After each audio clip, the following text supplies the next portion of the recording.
Benim abim yani bu yargılanma süreci başladığı zaman mesela tutuklama kararı çıktı. Tutuklama kararından sonra zaten Yargıtay'a giderken bu 14 sene, 15 senedir zaman aşamasına girmesine rağmen bugün kalkmışlar onu tutuklama kararı çıkarmış. Yani şu anda bir insan ki 50-60 yaşları arasında gelirse çocukları ve torunları olduğu zaman yeni sanki bu emniyet teşkilatı ve devlet olarak bizi racide etmek istiyor.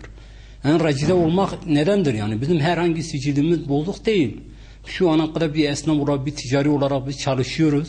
Şu ana kadar herhangi kimse bir zulüm yapmamış, kimsenin malı çalmamış, kimsenin tecavüz etmemiş malına.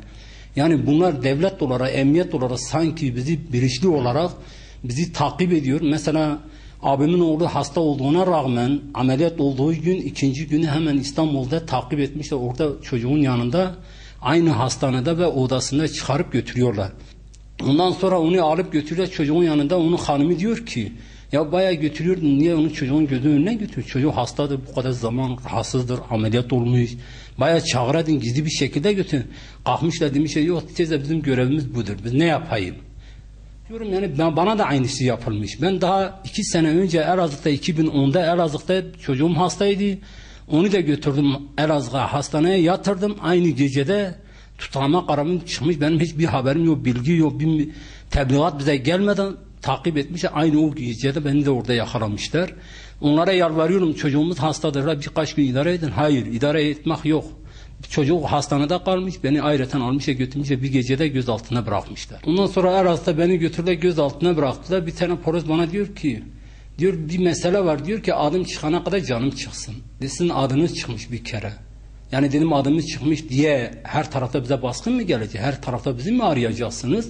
Ondan sonra şube müdürü bana diyor ki konuşma sen çok konuşuyorsun. Orada bir tartışma çıktı, hemen tartışmadan sonra kapattık. Ondan sonra benim bu küçük kardeşim Cesim Yılmaz, o da 15 yaşındayken lise öğrencisi olduğuna dahi o zamandan beri takibe alınmış. Takipten bu yani o yani çocuk korktu, bir ara çekildi bir kenara, baskıyla tehdit ediyordu. Tehdit ediyordu, çocuk kaçtıktan sonra dedim bana suçunuz yoksa niye kaçtınız? İşte kalktılar orada bir gecede operasyon yapmışlar saat 5-6 civarı gibi.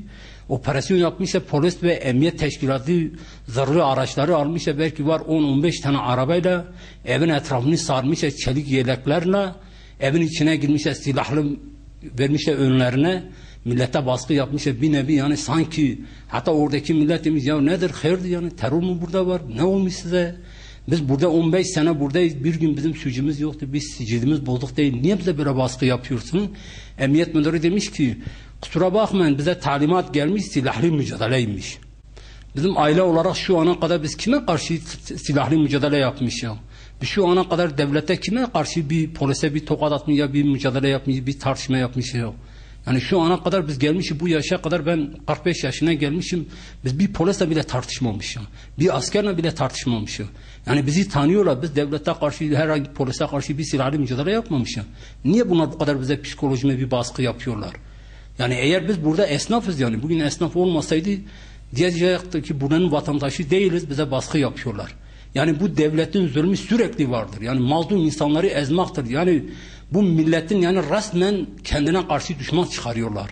Müslüman kesimin mağduriyetidir. Yani ailelerine de bir nevi bir cezaevi yaşatıyorlar.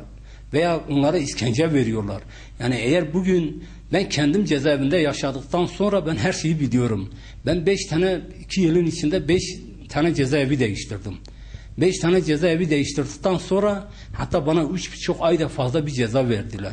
Nedir? Bize karşı saygısızlık yapıyorsun. Yani bugün nerede bakarsan bak, Müslüman kesimin cezaevinde yaptığı saygı, sevgi, değerler hiç kimse yapamıyor. Allah-u Teala bir ayette diyor ki, diyor üzülmeyin, gevşemeyin. Eğer inanıyorsanız galip gelen sizsiniz. Yani bugün Allah'ın vaadi vardı. Allah-u Teala nurunu tamamlayacak. Yani eğer biz bugün bu davaya sarılmışsak, Allah'ın izniyle bir söz vermişiz ve bu davayı sona kadar mücadele edeceğiz.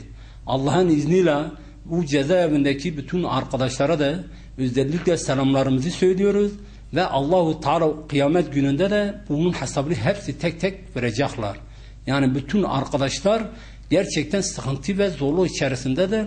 Bu hükümet olarak da kendini Müslüman olarak gösterdiğin zaman Müslüman kesime de çok zorluk gösteriyor.